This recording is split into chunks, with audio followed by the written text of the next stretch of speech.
তোমার সঙ্গে কাটানো সময়টা হয়তো ক্যালেন্ডারের পাতায় খুব বেশি একটা জায়গা পায়নি।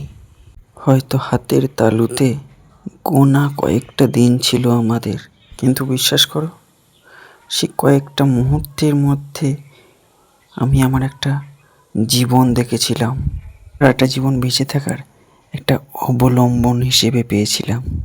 যদিও আজ আমি অনেকটা দূরে, তবুও ক্ষমা করো আমায়। মনে রেখো, তোমার ওই কষ্টহীন চোখের পাতায় আমাদের ওই ছোট্ট পৃথিবীটা আমাদের রাখবে মনে। যারা আমাদের প্রত্যেকটা মুহূর্ত উপভোগ করেছিল, সাক্ষী হয়েছিল প্রত্যেক ক্ষণের। যে বাতাস বইত শান্ত সুরে দেহ মন জুড়ে, সে বাতাস আজ কালবৈশাখী হয়ে বারবার ঝরে।